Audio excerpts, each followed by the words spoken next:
Spanish cannon firing drill. Before we get started though, there are a few safety guidelines we need to go over, not only for your safety, but also the preservation of our fortress. We asked everybody, while you visit with us today, to simply do your part to help us preserve this place by not climbing, sitting, or standing on any of the cannons, cannon carriages, or the fragile shellstone walls of the building itself. During the demonstration, everybody over here, please stay on your side of that white line painted on the deck until we declare the gun safe at the end of the drill. After we declare it safe, you all are more than welcome to come across, ask questions, and take pictures. But only after we declare the gun safe at the end of the drill. Not when the gun goes boom, after we declare it safe. I say that because every group today has come across the line when it was still closed. So we'll see which one of you it is today. With that said, when we fire this gun, it will be very loud. If you have any small children with you, please make sure they cover their ears or cover their ears for them when the time comes. And for those of you that already have your ears covered, I can promise you the gun will not go off while I'm talking. Anyway, the cannon that we're about to fire, this cannon is actually called a 6-pounder iron gun. It's a relatively small cannon for this place, but still works very well. This cannon is capable of throwing a baseball-sized 6-pound solid iron ball as far away as where you see our lighthouse. A mile and a half away across this bay. But as I said, this is a small cannon. If you look around the fort, especially over on the south side, we have much larger guns, 16, 18, and 24 pounders. Those cannons are capable of throwing their shots anywhere from 2 and even 3 miles away from this place. Now, cannons back then did come in a variety of sizes. The shots they fired came in a variety of shapes and sizes. There's also a variety of different drills that these soldiers learned to fire these weapons. Out on battlefields, for example, these soldiers were trained to fire the weapons fast. Please don't sit there. On a battlefield, all you have to work with is the gun and the crew members. They don't have fort walls, they don't have a whole lot of other things.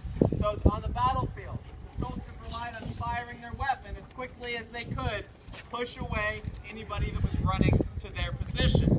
On battlefields, gun crews were trained to fire their weapons as fast as 35 to 45 seconds between shots. With a crew of 4 to 5 people, that could easily be done. But in a fortress like this, these walls are thick. They are designed and made to be hit by cannonballs.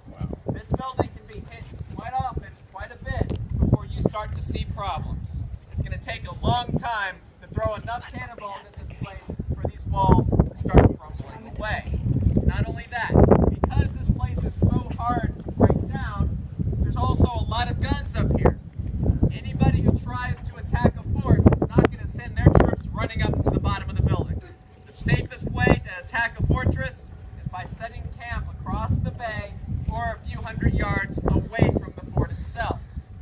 In doing that, a lot of your soldiers stay alive, but on the downside, the way you would make this place surrender is by cutting off supply lines and just setting camp and waiting. It's called being put under a siege. Instead of breaking down walls, you try to starve the building, make it run out of all of its supplies so the people inside have nothing left to do but surrender.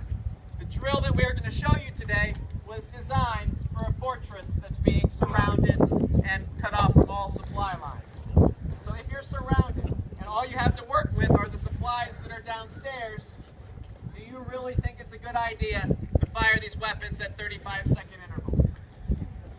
Probably not. Because the faster you fire these weapons, the quicker you run out of all your supplies.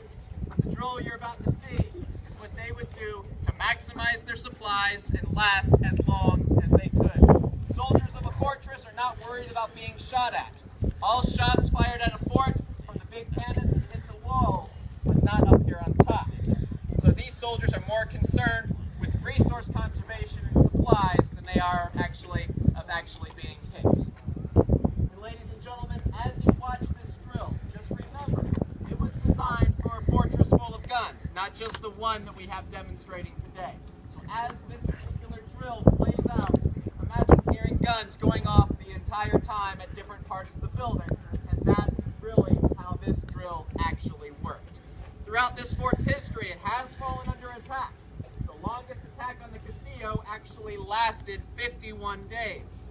But with that attack as well as others, these walls never crumbled away, supplies always found a way in, and this building has never surrendered to any of its attackers.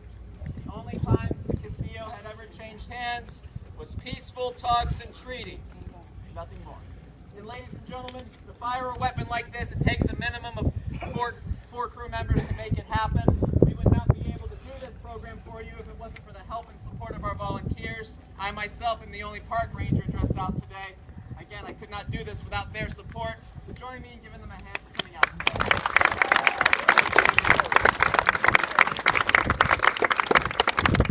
Once again, we will tell you when it's time to cover your ears. I hope you enjoy this demonstration, and thank you for visiting Castillo De San Marcos.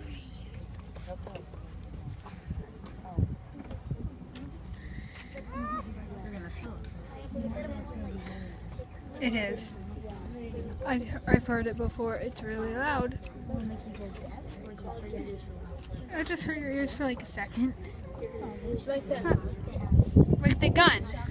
Like this is a little bit louder. I might drop my phone. ¿Ves que allá viene el barco? En el puente. Ahí viene el barco. I'm videotaping it. Sí, el barco pirata se está moviendo. ¿No lo ves? Bueno, Yeah. a lo mejor ahorita se vuelve a abrir las puertas. My phone is 10% anyways.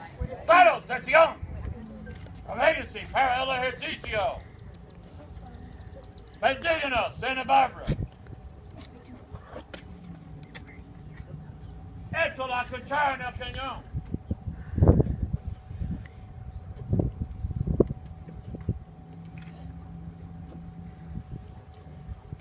Reconozcan si están cagando.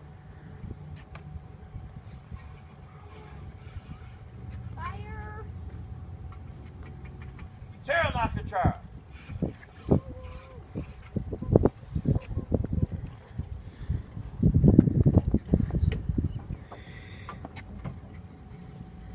Entro del Lanare y tapan el fogón.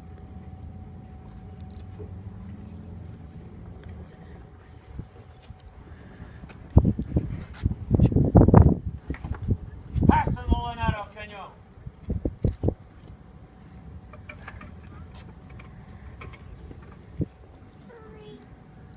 Tira su lugar.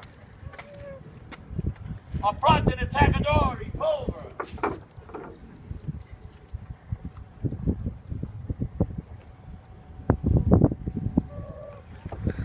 En el cañón. Ataquen.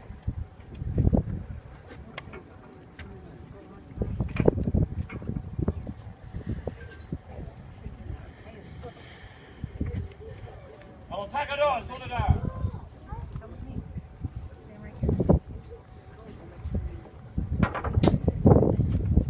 Tomen los despejes.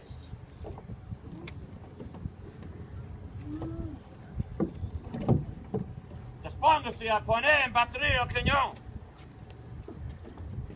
Cañón en batería.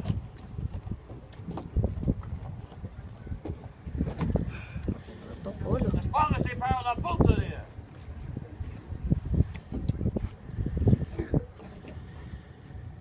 Apunte.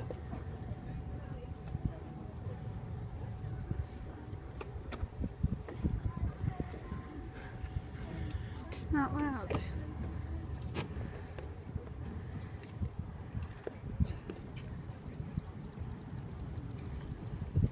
Siga, despejes de su lugar.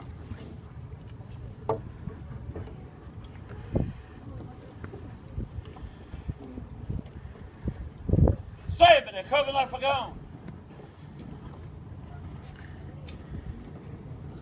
Tomen el buen fuego. Uh-oh, fuego, fire.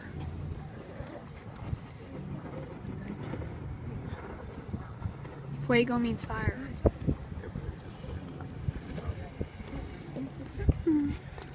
Oh, excuse me. Oh, watch your head, honey.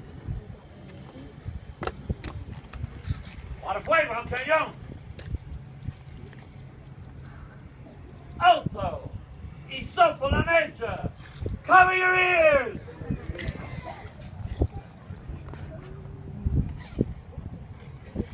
Fuego.